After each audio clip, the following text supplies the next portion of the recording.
출애굽기 38번째 시간이고요. 제목은 유월절. 출애굽기 12장 1절에서 14절까지 보겠습니다.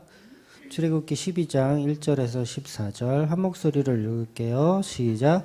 여호와께서 애굽의 땅에서 모세와 아론에게 일러 말씀하시되 이 달을 너에게 달의 시작 곧 해의 첫 달이 되게 하고 너희는 이스라엘 온 회중에게 말하여 이르라. 이달 열흘에 너희 각자가 어린 양을 잡을지니 각 가족대로 그 식구를 위하여 어린 양을 취하되 그 어린 양에 대하여 식구가 너무 적으면 그 집의 이웃과 함께 사람의 수를 따라서 하나를 잡고 각 사람이 먹을 것을 있는 분량에 따라서 너희 어린 양을 계산할 것이며 너희 어린 양은 흠 없고 1년 된 수컷으로 하되 양이나 염소 중에서 취하고 이날 연 나흘 달까지 간직하였다가 해질 때에 이스라엘 회손이 그 양을 잡고 그 피를 양을 먹을 집 좌우 문설주와 임방에 바르고 그 밤에 그 고기를 불에 구워 무교병과 쓴 나물과 아울러 먹되 날것으로나 물에 삶아서 먹지 말고 머리와 다리와 내장을 다 불에 구워 먹고 아침까지 남겨두지 말며 아침까지 남은 것은 곧 불사르라. 너희는 그것을 이렇게 먹을지니 허리에 띠를 띠고 발에 신을 신고 손에 지팡이를 잡고 급히 먹으라. 이것이 여호와의 율절이니라. 내가 그 밤에 애굽 땅에 두루 다니며 사람의 짐승을 막론하고 애굽 땅에 있는 모든 처음 난 것을 다 치고 애굽의 모든 신을 내가 심판하리라. 나는 여호와라. 내가 애굽 땅을 칠 때에 그 피가 너희가 사는 집에 있어서 너희를 위하여 표적이 될지라. 내가 피를 볼 때에 너희를 넘어가리니 재앙이 너희에게 내며 멸하지 아니하리라. 너희는 이 날을 기념하여 여호와의 절기를 삼아 영원한 규례로 대대로 지킬지니라. 아멘. 네, 오늘부터 이제 본격적으로 유월절에 대한 이야기가 자세히 기록되어 있습니다. 이제 계속해서 유월절에 관한 이야기를 몇 주 동안 아마 할 것 같아요. 그래서 오늘 본문의 내용에 그 이제 어린 양을 잡아서 그 어린 양을 잡은 게 끝이 아니고 그냥 피를 이렇게 발라야 돼요. 그리고 그걸 먹어야 돼요. 또 그 이야기. 그러니까 한 2주 정도 이제 출애굽기를 쉬었잖아요. 쉬다 보니까 이제 처음 듣는 이야기인 것 같은데 다시 이렇게 돌아오셔야 돼요. 돌아오셔서 오늘부터가 진짜 중요한 이야기들이 이제 시작되는 거예요. 유월절이라고 하는 본질이 이제 성경의 본질이 이제 시작되는 겁니다. 그래서 반복적으로 아마 계속 제가 말씀드리겠지만 지겹게 들어야 돼요. 유월절에 대한 이야기는 아주 지겹게 들어야 됩니다. 근데 교회를 오래 다닌 사람들도 유월절에 대해서 그렇게 들어본 적이 없다고 하는 분들이 꽤 많아요. 의외로. 그러니까 장로교회를 20년, 30년 다녔는데 우리 목사님은 유월절에 대해서 설명한 적이 별로 없는데 라고 생각하면 이상한 교회 다니신 거예요. 이상한 교회를 다니신 거예요. 그러니까 성경 전체를 신약을 한 단어로 이렇게 정리를 하자면 이렇게 될 것 같아요. 예수 그리스도의 십자가. 신약을. 구약을 정리하자면 예수 그리스도의 유월절. 이게 사실은 팩트고 가장 중요한 중심인데 이런 중심을 설교를 못 들었다고 하면 좀 이상한 교회를 다닌 거죠, 오히려. 그래서 오늘부터 집중적으로 이 유월절에 관해서 정말 할 얘기가 많지만 좀 이렇게 좀 중요한 것들을 이야기하고 넘어가도록 하겠습니다. 그래서 이 유월절이라는 단어는 이 한자구 우리가 너무도 잘 아는 너물유, 너물월, 너물유, 너물월. 그래서 넘어간다라는 의미로 유월이라는 단어를 써요. 그래서 이 유월절은 한마디로 구원을 얘기하는 겁니다. 죽음이 넘어갔다. 그런 의미. 그래서 구원을 이야기하는 거죠. 그래서 하나님께서 애굽의 종으로 살던 이스라엘 백성을 가나안 땅으로 구출하려고 하시는 거예요. 이 지금 전체적인 내용은.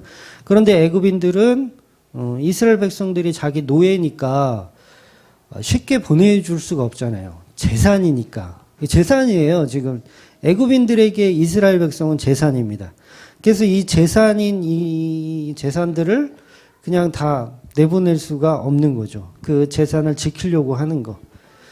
그냥 바보처럼 줄 수 있는 사람은 아무도 없다라는 거예요. 그래서 하나님은 10가지 재앙을 통해서 애굽인들을 이렇게 치시는 거죠. 그런데 이 10가지 재앙 중에서 가장 마지막 재앙인 장자의 죽음, 그 죽음에서 살아나는 내용을 이제 유월절이라고 하는 겁니다. 그래서 이스라엘 백성에게는 특별히 살 수 있는 방법을 제시를 해주는 거예요. 10가지 재앙, 마지막 재앙에서 살 수 있는 방법을 제시해 주는 거. 그게 바로 이제 오늘 본문이 얘기하는 복음에 대한 핵심인 거죠. 그러니까 이 복음이 뭐냐면 바로 어린 양, 그 어린 양, 1년 된 어린 양을 수컷을 가지고 그것을 목숨을 취해서 그 양의 피를 문설주와 인방에 바르는 거예요. 그 문설주와 인방은 그냥 이 대문의 이 사각형이라고 생각하시면 되세요. 그냥 문 전체에 피를 바른다고 생각하시면 됩니다. 그래서 어린 양의 피를 문 전체에 바르면 그럼 산다는 거예요. 그 피를 발라서 그 안에 들어가는 거죠. 그 피 안에 들어가는, 피로 된 문 안에 들어가는 거. 그래서 요한복음에서 예수님이 이런 말씀하세요. 요한복음 10장 9절. 요한복음 10장 9절 시작. 내가 문이니 누구든지 나로 말미암아 들어가면 구원을 받고 또는 들어가며 나오며 꼴을 얻으리라. 예수님이 이 말씀을 하셨어요. 이 말씀은 예수님 자체가 문인 거예요. 문. 문인데 어떤 문이냐면 피가 발라져 있는 그 문. 그러니까 그 문 안에 들어가 있으면 산다는 거예요. 산다. 그걸 구원이라고 하는 겁니다. 그러니까 예수님이 바로 문인 거죠. 예수님이 구원의 문, 예수님이 선택받은 백성을 끌어안는 그 문이 되는 거예요. 그래서 오늘 본문이 어린 양의 피 이야기를 하는 겁니다. 그건 문에 대한 이야기를 하는 거예요. 그래서 성경은 처음부터 끝까지 예수 그리스도의 십자가를 통한 이야기만 하는 거예요. 십자가를 통한 문에 대한 이야기. 그러니까 티끌이고 먼지인 재료들을 가지고, 우리 인간은 다 티끌이고 먼지인 재료예요. 그 재료들을 가지고 십자가로 교회를 창조하는 내용을 설명하는 겁니다. 그래서 하나님이 아담을 깊이 잠들게 하셔서 그 갈비뼈를 취해서 하와를 만들잖아요. 그러니까 왜 하필 갈비뼈로 만들까? 그냥 흙으로 또 만드실 수도 있잖아요. 하나님은 흙으로 또 만들 수도 있어서 흙으로 만들면 되는데 왜 굳이 이렇게 불필요하게.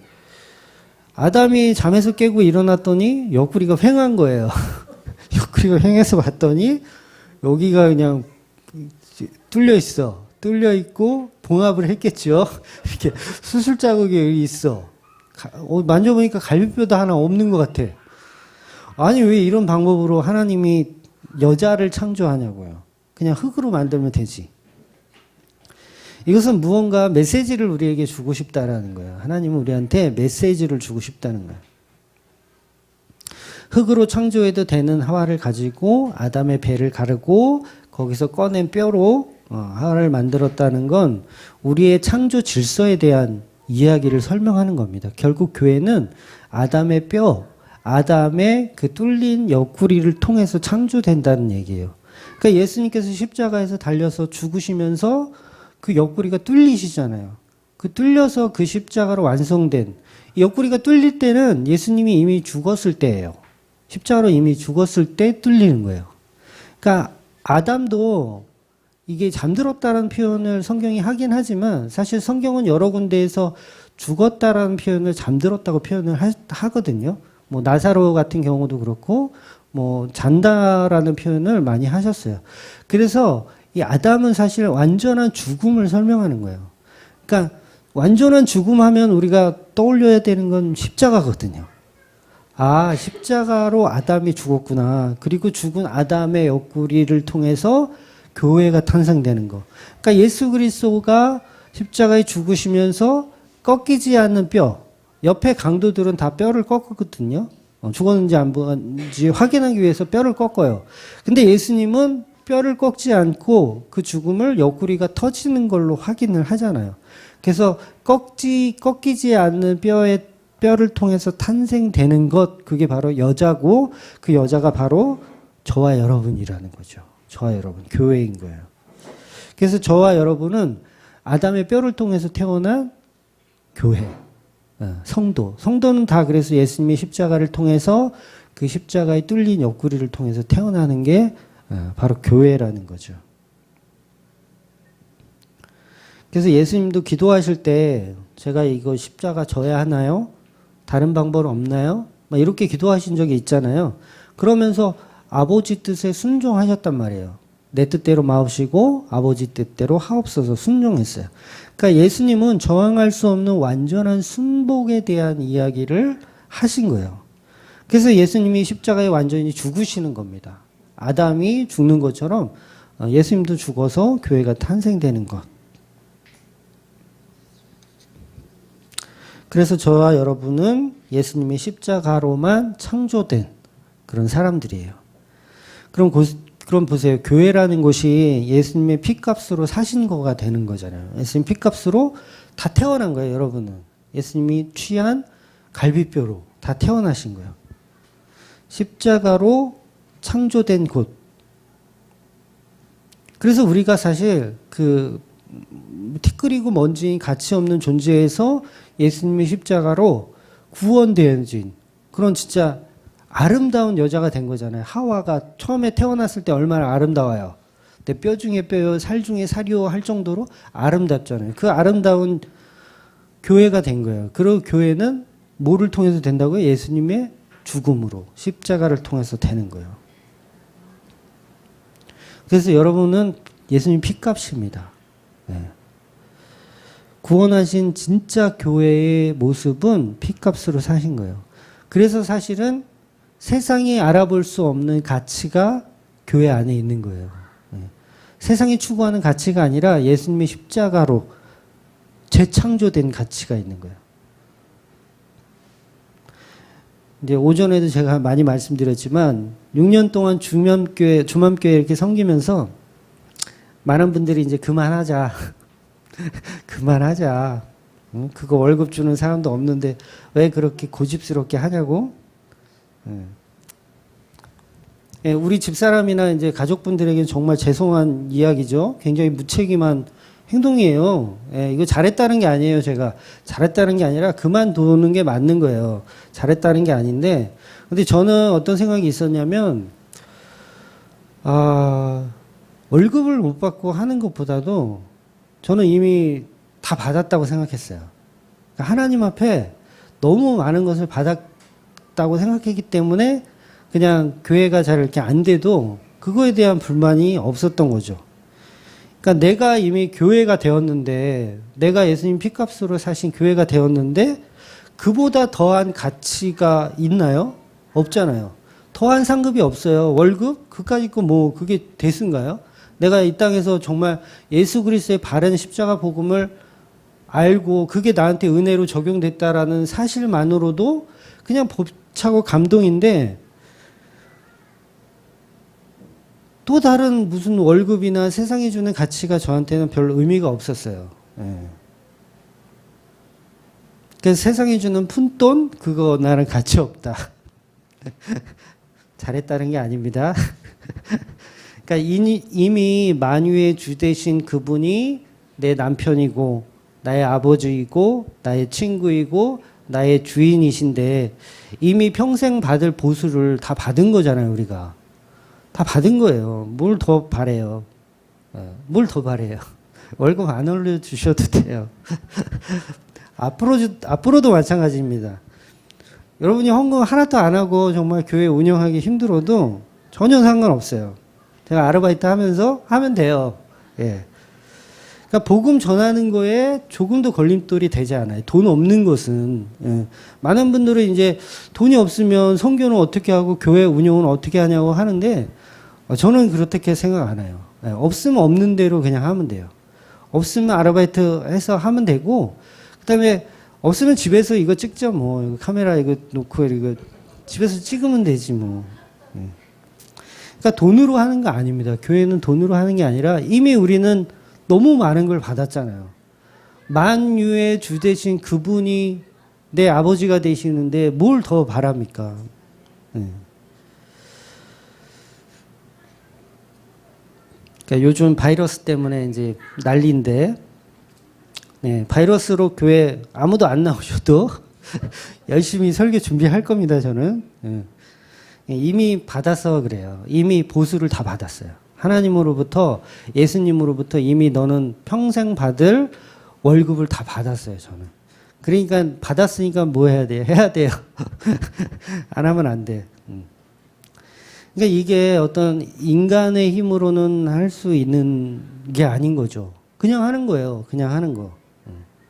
갚을 수도 없고 보탤 수도 없는 그 은혜를 이미 받았기 때문에 저와 여러분이 다 마찬가지입니다. 하나님 앞에 계산하려고 들면 그건 끝도 없어요. 우리는 계산할 게 없어요. 이미 다 받았으니까 무슨 계산을 해요. 그러니까 오후 5시에 출근한 포도원직이나 아침 일찍 와서 일한 포도원직이나 우리 받을 거는 똑같아요. 없어요. 거기에 무슨 불만을 품고 이럴 게 없단 말이죠. 내가 교회에서 얼마나 헌신봉사 충성을 했는데 하나님 나한테 왜 보수를 이렇게밖에 안 해줘. 6년을 했는데 교인 30명, 40명이 뭡니까? 최소한 1000명은 있어야죠. 이런 얘기를 할 수 있는 가치가 전혀 없는 거라는 거죠. 교회는. 바울이 왜 돌 맞아 가면서 복음 전할까요? 바울이 돌 맞아 가면서. 정말 이거는 바울 자체에 바울이 없는 거예요. 회당에 가서 그 마귀 새끼들이 있는 그 회당에 가서 복음을 전한단 말이에요. 왜 전합니까? 그거 전했다가 돌 맞을 거 뻔히 아는데. 그 바울이 대단해서 바울이 나는 목숨 걸고 난 복음 전한다. 나는 누가 돌 들어도 난 복음 전한다. 이 마음이 아니에요, 여러분. 오해하면 안 되세요. 내가 예수를 정말 잘 믿으니까 난 때려 죽여도 나는 교회 할 거고 때려 죽여도 나는 예수 믿을 거다. 라고 하는 그 믿음이 발동됐다라는 게 아니라 바울 안에 바울이 없는 거예요.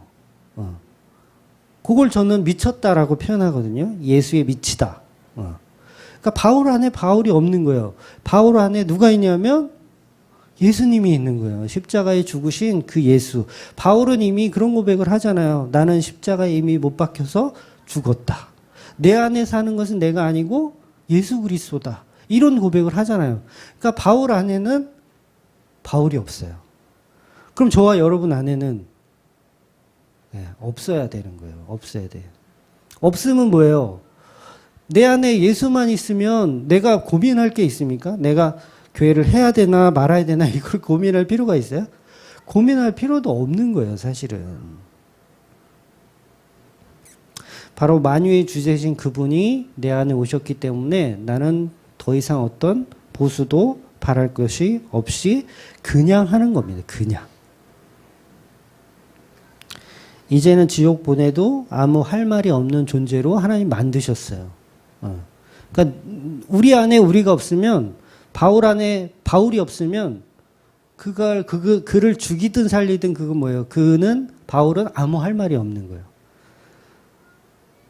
그런 존재로 만들었는데 우리가 무슨 할 말이 있어요? 내가 이제 피조물 된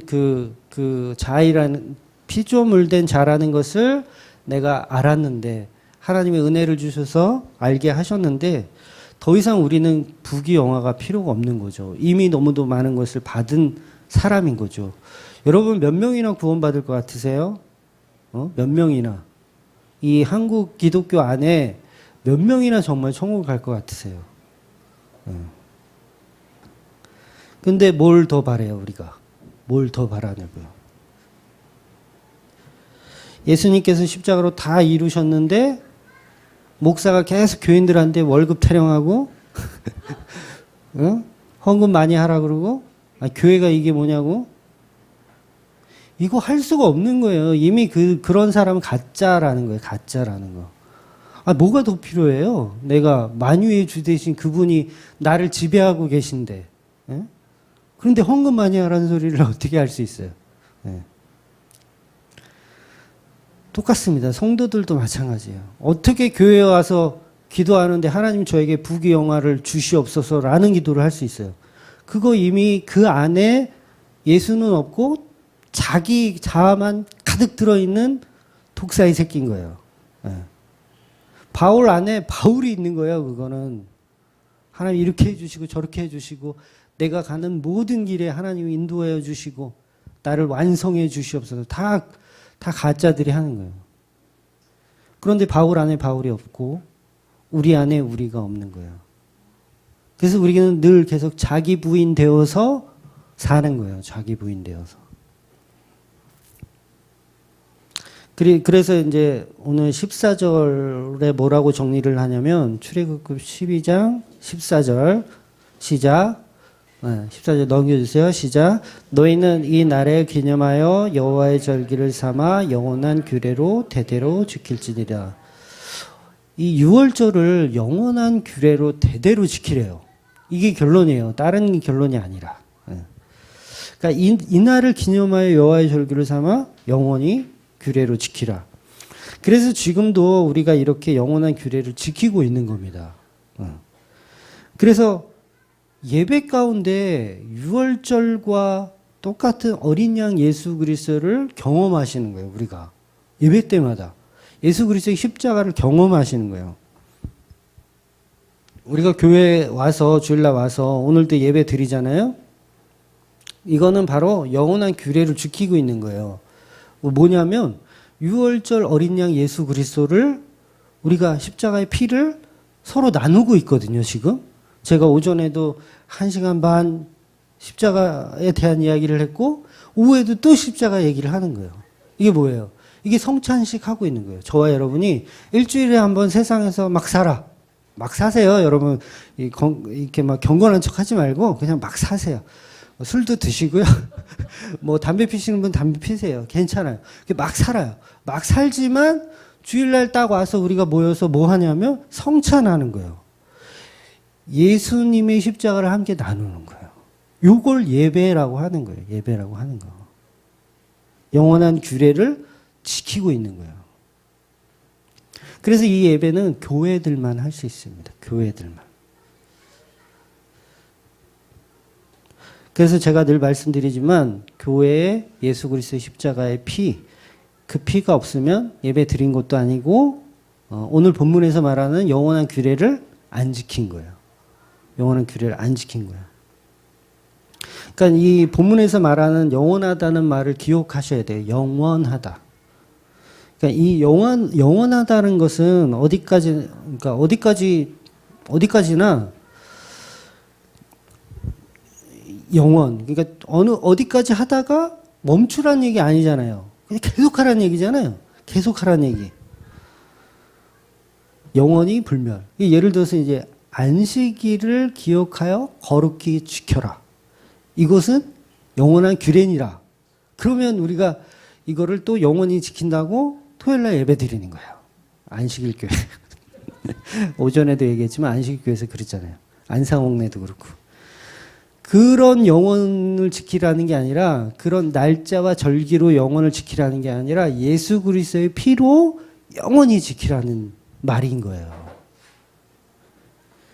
그러니까 이게 하나님 말씀에도 이게 우리가 자칫 생각하면 오류에 빠질 수 있는 게 하나님 영원하다고 말씀하셨잖아요. 이 규례를 영원히 지키라. 그런데 이 지구 자체가 영원합니까? 영원하지 않잖아요. 이 지구도 언젠가는 없어져요. 예, 지구의 수명이 있어요. 태양이 진짜 기분 나빠가지고 조금만 이렇게 멀리 가잖아요. 그럼 여기 다 얼어 죽어요.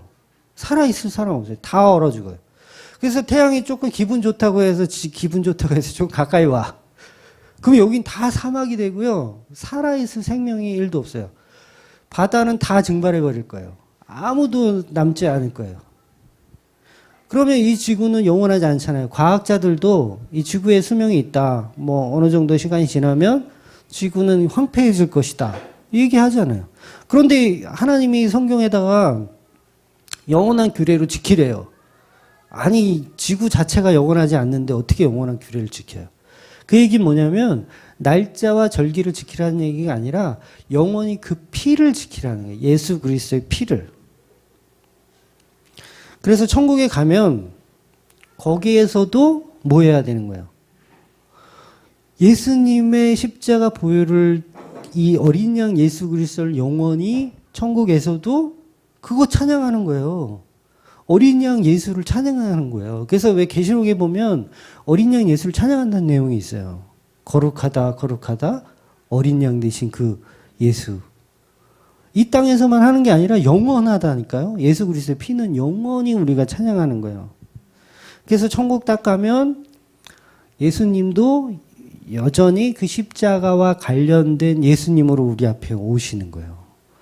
그냥 천국 딱 가면 이제 그 나비 넥타이 딱 매고 우리를 이렇게 딱 대접해주는 그 천국이 아니라 여전히 가면 십자가와 관련되어 있는 그 어린 양 예수를 찬양하는 공간이라는 거죠. 그래서 여전히 예수님은 손에 못자국과 옆구리에 창자국이 있을 수도 있어요. 가도 여전히 우리를 사랑하신 그 징표를 가지고 십자가를 표현하고 계시다라는 거죠.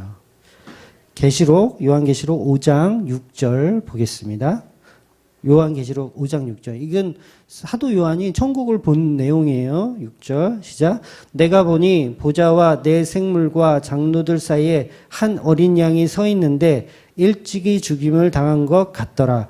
그에게 7 뿔과 7 눈이 있으니 이 눈들은 온 땅에 보내심을 받은 하나님의 7 영이더라.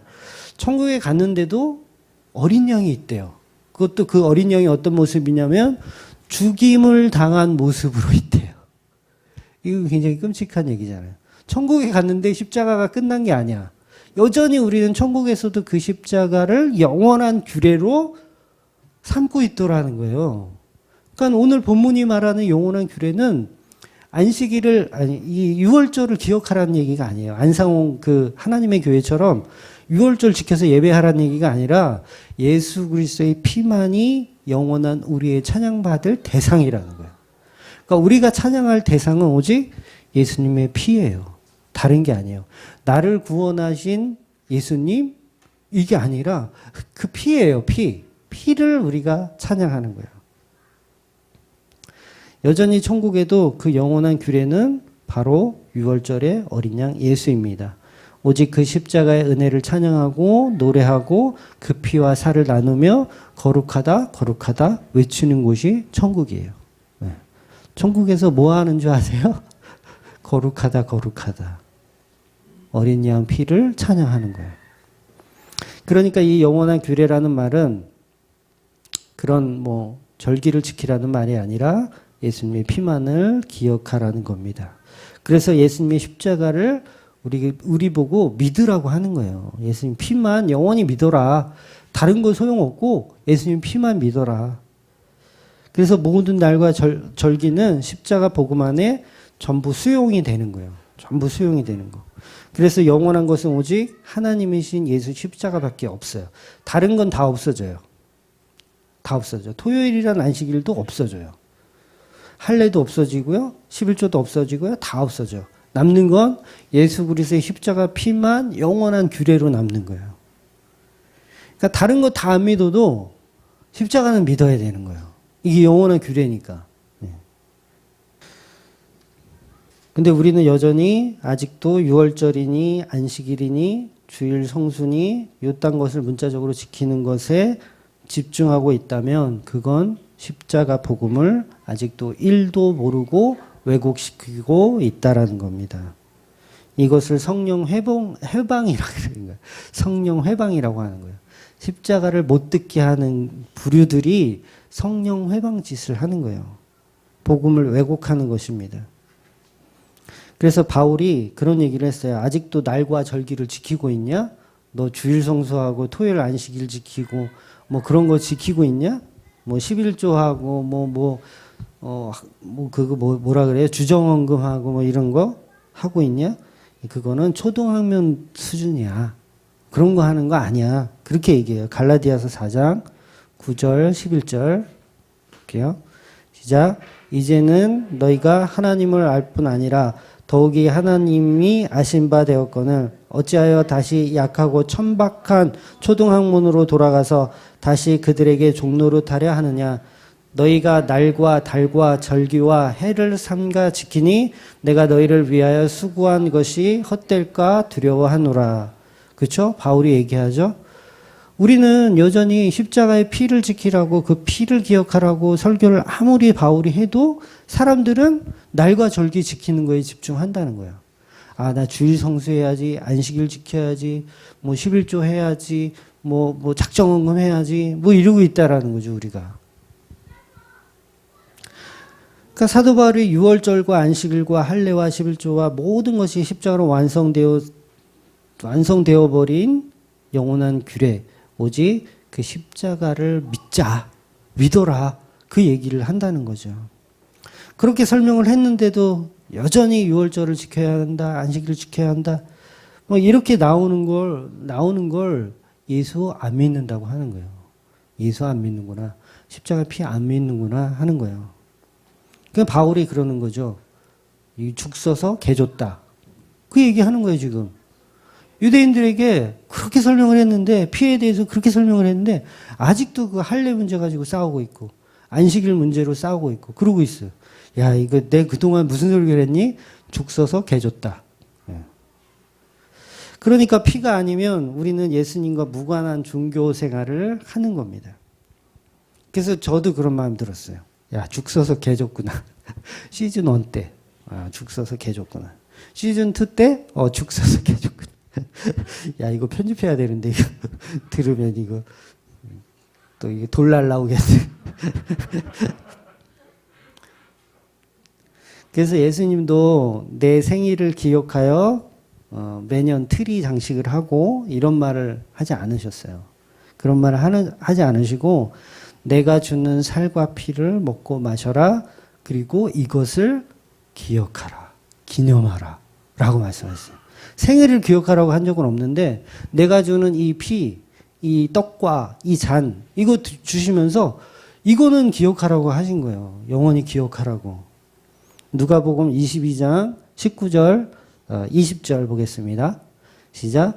또 떡을 가져 감사 기도하시고 떼어 그들에게 주시며 이르시되 이것은 너희를 위하여 주는 내 몸이라. 너희가 이를 행하여 나를 기념하라 하시고 저녁 먹은 후에 잔도 이와 같이 하여 이르시되 이 잔은 내 피로 세우는 새 언약이니 곧 너희를 위하여 붓는 것이라. 그러니까 우리가 지켜야 할 영원한 규례는 예수님의 피밖에는 없는 거예요. 다른 거는 못 지켜도 돼요. 예. 주일날 빠져도 돼요. 빠져도 돼요. 네. 바이러스가 올 것 같으면 빠져도 돼요. 그게 중요한 게 아니라 십자가의 피는 기억해야 된다는 거예요. 피는. 그래서 성경이 이 안식일이라는 어떤 문자적인 율법을 가져다가 예수님을 설명하는 거예요. 예수님의 십자가를. 할례라는 어떤 행위를 가지고 예수님의 십자가를 설명하는 거예요. 유월절을 가져다가 예수님의 십자가를 설명하는 거. 성경은 전부 그 얘기입니다. 전부 들어다가 예수 그리스도를 설명하는 내용이에요. 왜 이렇게 들어다가 설명할까요? 우리 못 알아들으니까. 우리 못 알아들으니까 알아들으라고 이것저것 들어다가 예수님의 십자가를 설명하는 거예요. 근데 인간들은 본질을 설명하는 그것에 관심이 없고 과정에만 집중하고 싶어 해요. 과정에만. 그래서 아직도 뭐 안식일 지키자, 11조 지키자 뭐 이런 얘기를 하는 거예요. 그걸 다 종교인이라고 하는 거예요. 종교인.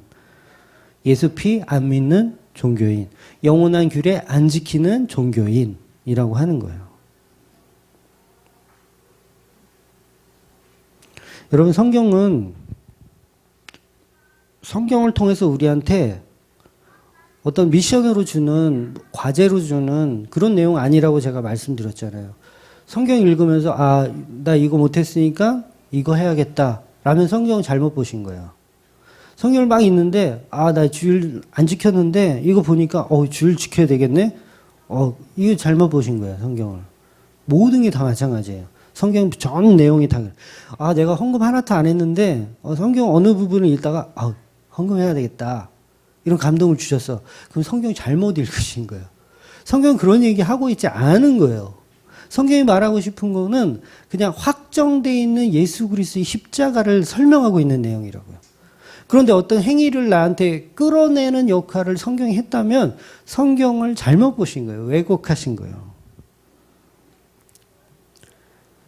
그래서 성경은 오직 주체가 예수님이에요. 이 주체가 예수님. 누가 죄인인가? 누가 죄인인가? 누가 구원을 받느냐? 누가 지옥을 가느냐? 이것을 그냥 오픈해 놓은 책이지 어떤 미션을 줘서 너는 죄인이니까 천국 갈 수 있는 어떤 길을 주는 책이 아니에요. 잘 이해하셔야 돼요. 너는 죄인이니까 그러니까 천국에 가기 위해서 무엇이 필요해?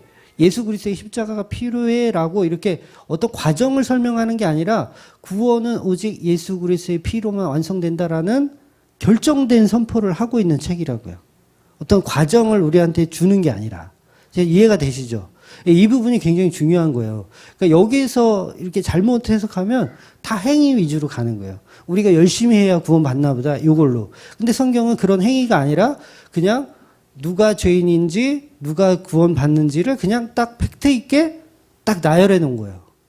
우리는 그거 보면서 아 나는 여기에 속한 사람인가? 라고 확인하면 되는 거예요. 확인하면 되는 거. 그래서 성경을 읽으면 읽을수록 어떤 느낌이 들어야 되냐면 나는 아무 공로 없군요. 이게 지금 제대로 보는 거예요. 성경을. 나는 정말 가치가 없군요. 나는 하나님 앞에 은혜 받은 것 말고는 내세울 게 아무것도 없군요. 내가 그동안 했던 헌금 다 내 자랑이었고 내 만족이었군요. 내가 여태까지 주일성사한 거 내 만족이고 내 자랑이었군요. 요거를 발견하는 게 성경을 제대로 보신 거예요. 근데 거꾸로 열심히 해야겠다. 이랬네. 이렇게 해석을 하면 성경은 오히려 거꾸로 이해하신 거예요. 오직 성경을 보면서 그저 우리는 값없는 은혜에 감사할 뿐으로 그렇게 봐야지 그게 정상적으로 바르게 성경을 보시는 거예요. 그래서 성경은 절대로 인간의 열심을 끌어내지 않습니다. 인간의 열심 끌어내지 않아요. 바울이 그렇게 막 죽기 살기로 이렇게 했던 건 바울의 열심이 아니라는 걸 제가 아까 말씀드렸잖아요. 바울 안에 바울이 없어요. 바울 안에 예수만 있는 거예요. 예수의 열심으로 끌어가시는 것이지 바울의 열심으로 하는 게 아니에요. 저와 여러분 안에도 예수의 열심으로 끌어가는 거예요. 제가 미쳤습니까? 성도가 다 나갔는데 월세 60만 원 주고 여기 뭐하러 있어요, 제가. 하나님이 저를 정복하신 거예요. 예. 제가 이성적인 사람이에요. 굉장히 계산 잘해요. 주산학원 어릴 때부터 다녀가지고요. 도대표 상장 막 이렇게 걸어놓고 그랬어요. 엄청 계산적인 사람이에요. 나름 똑똑해요. 예. 이건 답 안 나와. 그렇잖아요.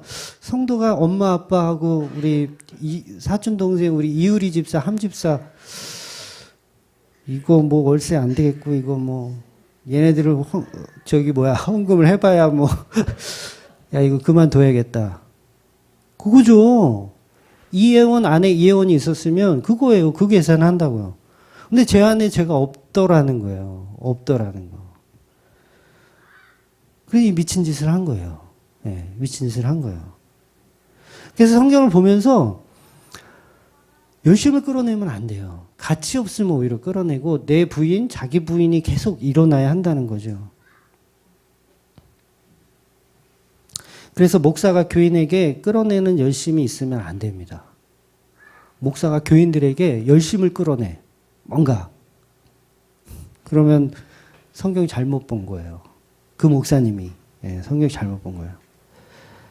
성도의 열심은 인간이 아닌 담임 목사가 아닌 성령께서 끌어내십니다. 인간의 열심은 성령께서 끌어내세요. 성령이 그 사람을 장악하여 그 사람을 끌어내는 방식이지 우리의 열심을 발동시켜서 운영되는 게 교회가 아닙니다. 그래서 성경을 보면 볼수록 오히려 우리의 가치 없음, 나는 그저 티끌이고 먼지일 뿐이라는 것을 죄인이라는 것만 부각시킬 뿐이에요. 그래서 그걸 적나라하게 까발리는 책이 성경이라는 거죠. 열심히 읽고 학습해서 하나님 백성으로 살아갈 수 있는 어떤 그런 준비를 하라는 책이 절대 아닌 거예요. 인간은 그냥 무능력하다라는 것을 그냥 까발리는 거예요.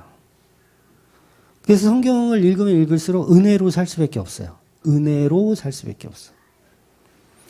여러분 그 세븐 카드 해보셨어요? 세븐 카드.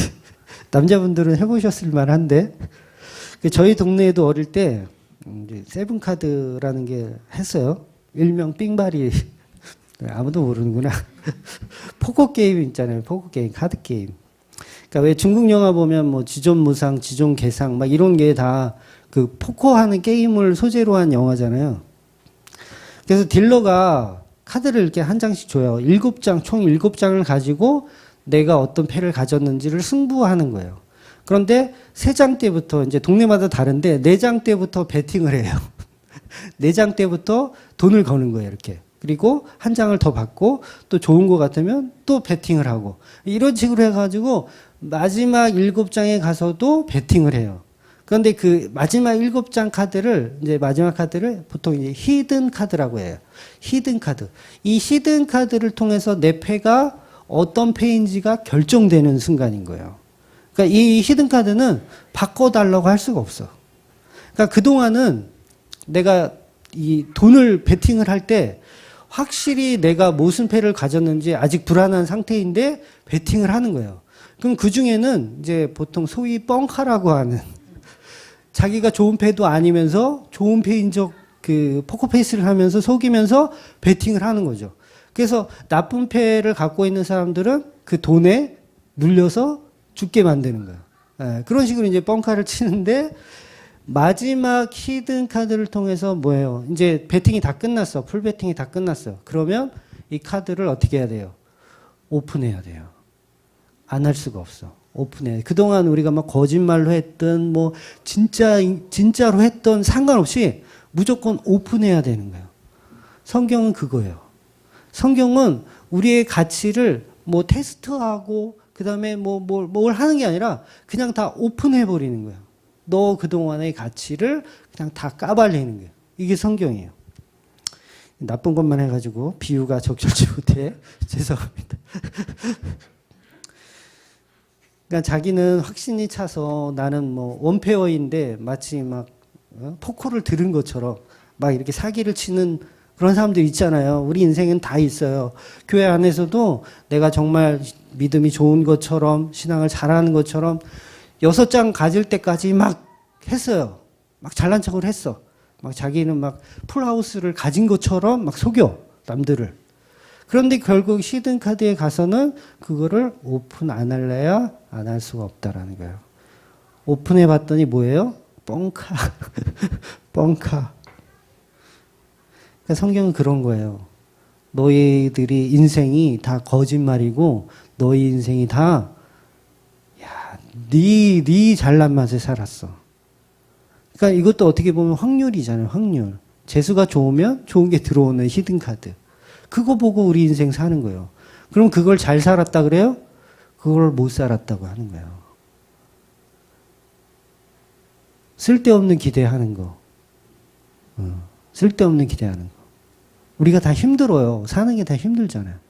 그러면 조금 지나면 하나님이 우리를 잘 이렇게 해주겠지. 그 기대 갖고 산다고요.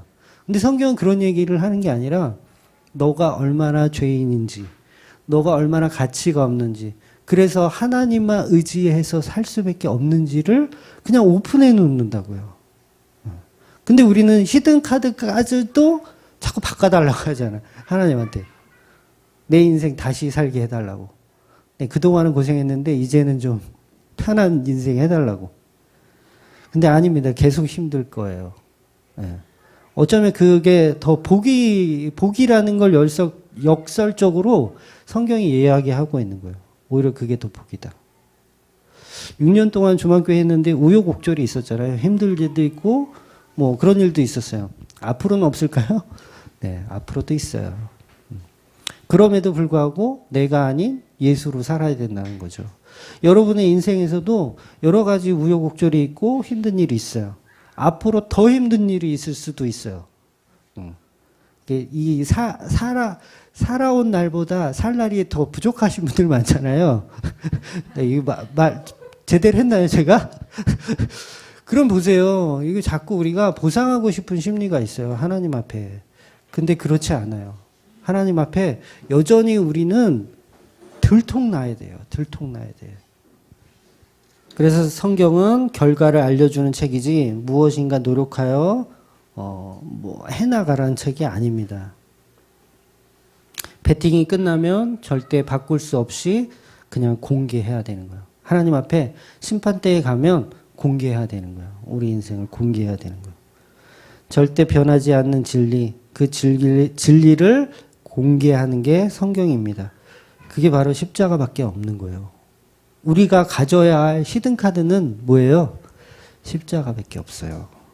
그런데 여러분은 히든카드의 십자가를 원하십니까? 아니면 다른 것들을 원하십니까? 다른 것들을 원하신다면 여전히 예수 안 믿는 나, 예수 안 믿는 목사, 예수 안 믿는 장로, 예수 안 믿는 권사를 자각하셔야 돼요.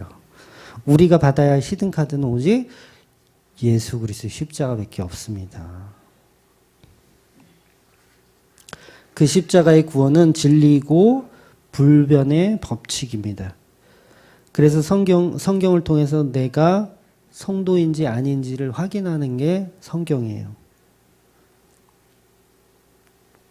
우리는 다 자신 속이는 거예요. 개패를 가지고 마치 좋은 패인 것처럼 속이고 사는 겁니다. 그러니까 너는 문설주와 임방에 보혈이 있는가? 그거 물어보시는 거예요. 너는 문설주와 임방에 피 발랐냐? 그거 확인하는 게 성경책이에요. 그게 히든 카드라는 거예요. 안 발랐네? 너 없네? 넌 십자가 없네? 너는 여전히 바울 안에 바울이 있었던 그 삶이네? 그러면 그 사람을 보고 뭐라 그러는 거냐면 땡탈락이라 그러는 거예요. 땡탈락? 근데 우리는 계속 하나님한테 그걸 뗐어요. 문설주에 피는 안 발라놓고 내가 열심히 신앙생활 했잖아요. 그래. 내가 11조 바쳤잖아요. 제가 할례도 했잖아요. 심지어는 제사도 드렸잖아요. 제가 안식일도 지켰잖아요. 유월절도 지켰잖아요. 이러는 거죠. 그러면 다 소용없다고 하는 거예요. 근데 하나님은 그렇게 얘기하는 우리들한테 야 됐고 이렇게 비켜봐. 문설주 확인하게 비켜봐. 보는 거예요. 문설주에 피가 발라져 있나 그거 보는 거예요.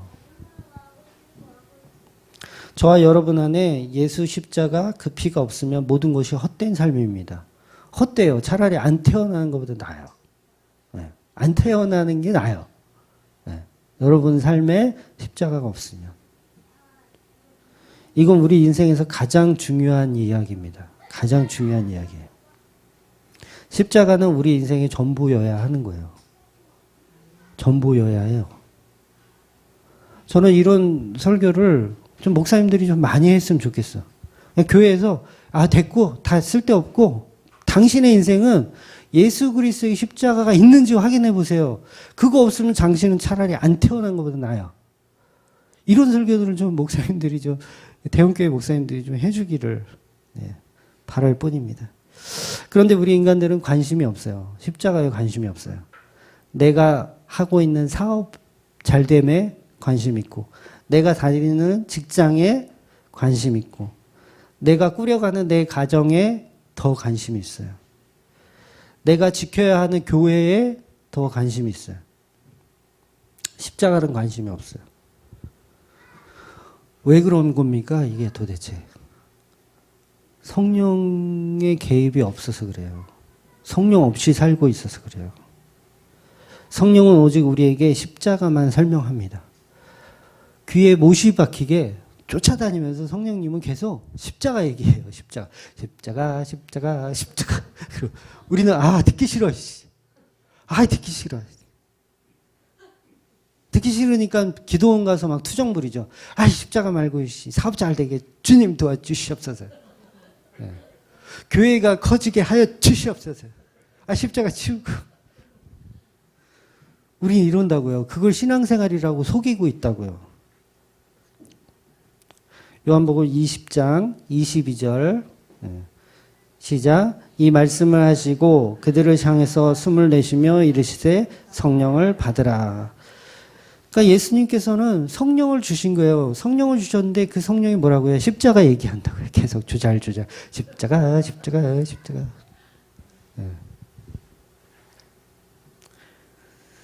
그러니까 말씀을 통해서 성령을 받는다는 내용이 성경에 여러 군데 나와요. 요한복음에 집중적으로 많이 나와 있는데 요한복음만 제대로 공부를 해도 기도원 같은 데 가서 이상한 짓 안 합니다. 그건 그냥 무당 잡교들이 하는 거예요. 성령님께서 하시는 일은 그 십자가를 이해하게 해주는 것밖에 안 해요. 그럼 교회가 성령이 충만하다는 표현을 우리가 하잖아요. 교회가 성령이 충만해. 그럼 거기서 나오는 건 뭐예요? 십자가밖에 없는 거예요. 지겨워. 목사가 맨날 십자가. 지겨워. 근데 정작 하는 저는 안 지겨워요. 안 지겨워. 희한하죠? 우리 전에 있던 그 목사님 한 분이 제가 십자가로 관련된 설교들을 이렇게 좀 원고 작성을 이렇게 연습을 하라고 하셨더니 그분이 그러시는 거예요. 쓸 게 없다고. 십자가에 대해서 설교 원고를 만드는데 하루 이틀이지. 하루 이틀은 하지. 그런데 6년 동안을 십자가에 관련된 설교만을 6년 동안 하기가 이게 안 된다고 하시는 거예요. 이거 안 된다. 할 얘기가 없다. 그 할 얘기가 없으니까 다른 것들을 끌어다가 시간을 채우는 거예요. 그렇잖아요. 설교를 예를 들어서 40분을 하려고 그러면 십자가를 중심을 딱 두고 퍼포먼스를 만드는 게 그게 설교인데 이 십자가에 대한 내용이 부족하니까 다른 것들, 쓸데없는 것들로 다 치장해요.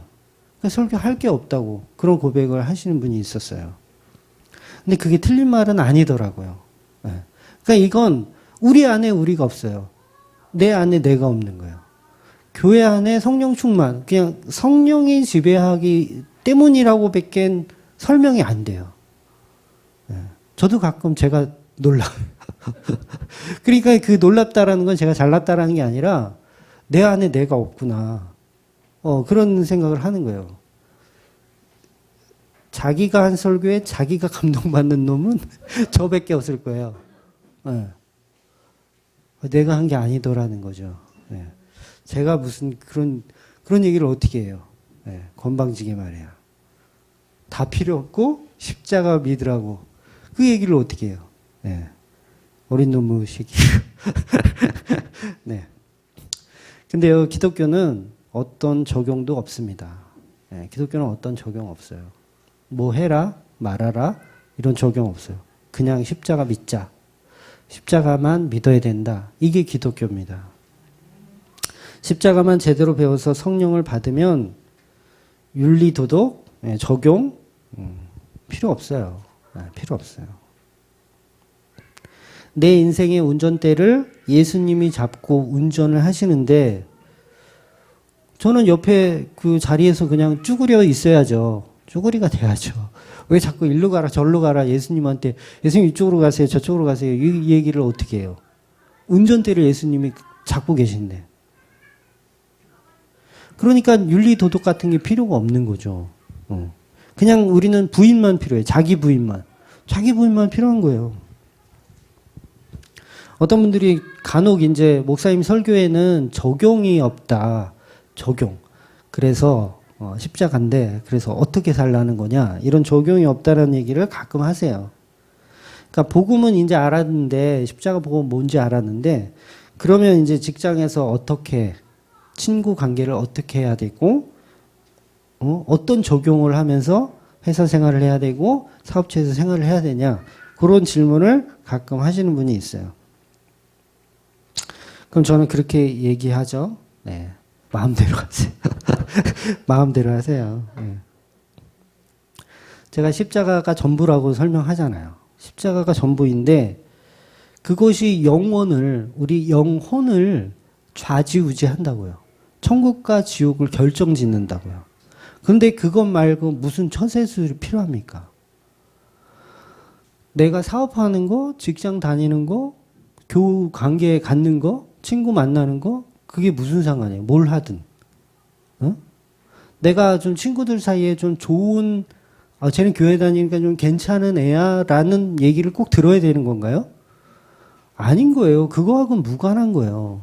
그거는 목사들이 가르쳐 줄 필요가 없고 그냥 자기의 성향대로 자기가 배운 도덕과 윤리대로 살아가시면 돼요. 그건 목사님한테 질문할 필요도 없는 거예요.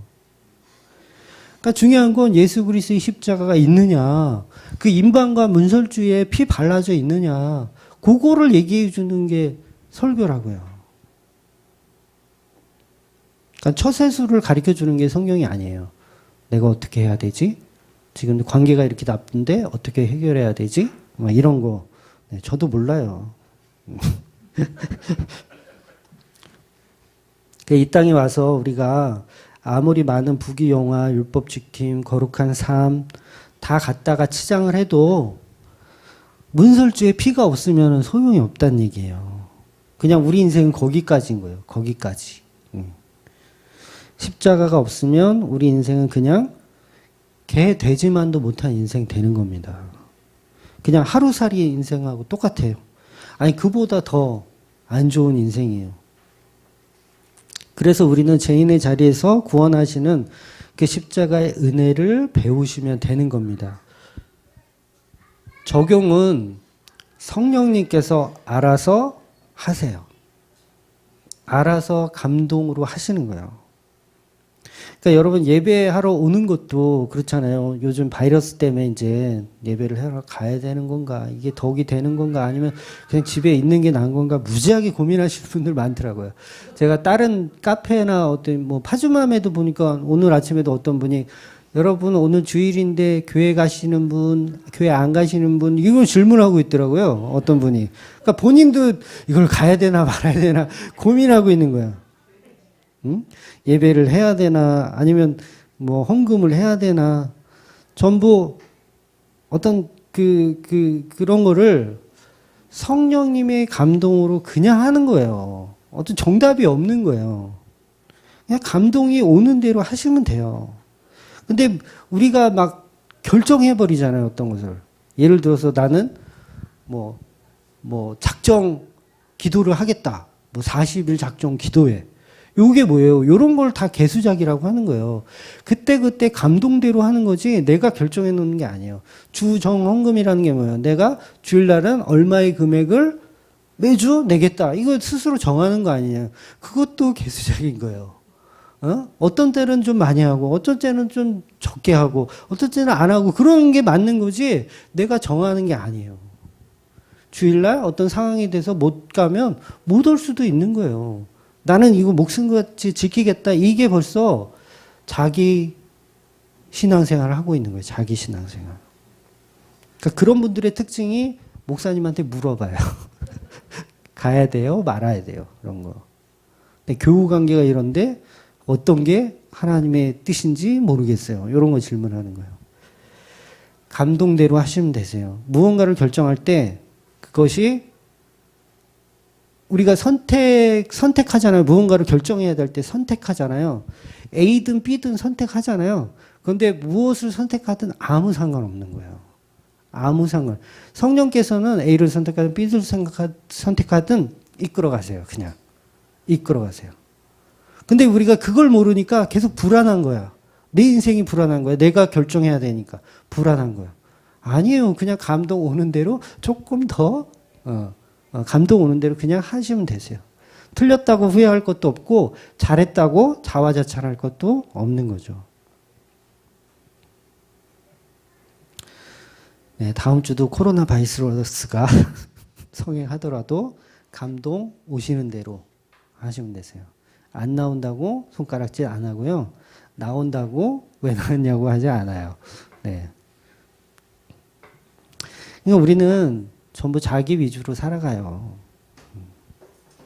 어떤 그 카페에서 어떤 글 보니까 어떤 목사인데 그렇게 써놨더라고요. 자기는 이 바이러스, 코로나 바이러스가 하나도 두렵지 않다. 그래, 하나도 두렵지 않다.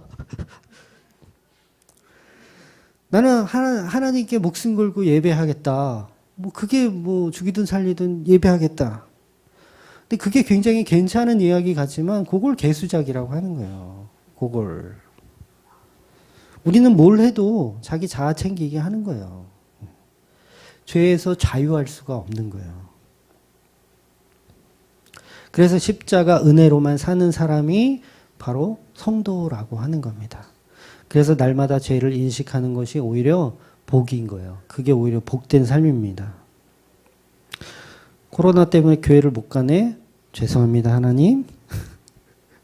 네, 코로나로 난리인데 결국 우리의 욕심을 다 이렇게 내려놓는 작업이 되셨으면 좋겠어요. 네, 지금 이게 심각하게 될지 뭐 더 크게 될지 모르겠지만 이것도 하나의 그냥 인간들의 본성을 설명하는 하나의 도구로 그냥 생각하시면 좋을 것 같아요. 그냥 우린 뭘 해도 죄인이구나. 네, 그것만 자각하시면 되는 거죠. 풍선은요, 크잖아요. 풍선 바람 불어넣으면 그 풍선에서 나오는 건 뭐예요? 바람밖에 없어요. 풍선에서 금은부화가 나오겠어요? 풍선에서는 바람밖에 나올 게 없어요. 그럼 우리 인간한테 나올 거는 죄밖에 없는 거예요. 다른 게 없어요. 무엇을 결정하든 다 죄예요. 풍선이 이렇게 둥글한데 이쪽을 구멍을 뚫든 저쪽을 구멍을 뚫든 나오는 건 뭐예요? 죄밖에 없어요. 근데 우리는 이 결정에 대해서 우리 인생을 집중하며 살아요. 아, 여기를 찌르면 하나님 제가 좀 괜찮나요? 여기를 찌르면 좀 괜찮나요? 이러면서 이러고 있는 거예요. 그럼 목사님한테 전화해서 물어보는 거죠. 코로나인데 교회 가도 되나요? 여기를 찔러도 되나요? 아니요. 아무 데나 찔러도 다 우린 죄인입니다. 오셔도 죄인이고 안 오셔도 죄인입니다. 네. 그러니까 우리는 그것들이 중요한 게 아니라 예수의 십자가 그게 있느냐가 중요한 거죠. 오늘 6월절은 광야에서 실행하는 것이 아니고 애굽에서 실행한다는 것을 기억하셔야 돼요. 이건 굉장히 중요한 건데 광야에 나와서 6월절을 했어도 돼요. 사실은 재앙과 상관없이 6월절은 반드시 필요한 거거든요. 근데 그 6월절을 광야에서 따로 해도 돼. 광야에서 따로 해도 되는데 굳이 그 죄 가운데 출몰하는 곳에서 했다라는 건 우리 인생도 이와 같다라는 거예요. 이 세상에서 여러분은 죄가 있는 거예요. 애굽은 죄가 있는 곳을 상징하잖아요. 죄가 있는 곳에서 거룩한 일이 어떤 일이 벌어지는 거예요. 십자가라는 거룩한 일이 죄 가운데서 벌어지는 거. 그러니까 애굽에서 유월절 사건이 일어나는 거예요. 그럼 저와 여러분들이 모든 것은 다 죄 가운데 있지만 그 죄에서 예수 그리스도의 십자가를 드러내는 사람들, 그게 바로 성도라는 거죠. 즉 이스라엘 백성들로 하여금 하나님의 자녀로 다시 새롭게 태어나는 날을 기념하는 그것은 온전히 예수로 인해 그 피로 다시 시작되는 겁니다. 성도는 그래서 새로운 피조물이라고 하는 거예요. 우리는 십자가로 재창조된 새로운 피조물입니다. 그래서 예수 십자가만 믿어야 돼요. 우리는. 구원의 길은 오직 문설주와 임방에 뿌려진 예수 그리스도의 피밖에 없습니다. 거기에는 돈 많은 자, 돈 없는 자 이런 구분도 없어요. 돈 없어서 양을 살 돈이 없는 사람도 있을 거 아니에요. 양 한 마리 잡을 능력 없는 사람. 그럼 어떻게 하라 그랬어요? 이웃과 함께 그 피를 나누라고 설명해요. 디테일하게 하나님이 다 설명해 주시는 거예요. 우리는 정말 예수의 피만 나누는 거예요. 교회라는 건 그거예요. 예수님의 피를 서로 나눠 먹는 거예요. 어린 양을 잡아서 그 고기를 나누어 먹는 거예요. 서로. 그게 교회의 역할이에요. 맛있게 배불리 먹으라는 게 아니라 음식을 맨날 이렇게 먹으라는 게 아니라 예수님의 피를 서로 나누라는 거예요. 예수님 보혈을, 십자가를 함께 나누는 거. 그래서 여러분이 교회 와서 오늘도 십자가에 대해서 여러 가지 조명을 통해서 내가 십자가를 묵상했구나. 그리고 또 나누었구나. 그럼 여러분 예배 드린 거예요. 성찬하고 가신 거예요. 근데 교회 왔는데 막 놀고 먹고 갔어. 십자가는 없이 그냥 막 뭔가를 했어. 뭐 예배를 드린 것 같아. 막 나의 자아가 막 이렇게 올라갔어. 이제 막 우울증도 좀 없어진 것 같고 뭔가 좀 이게 됐어. 그럼 그걸 예배 안 드렸다고 하는 거예요. 네.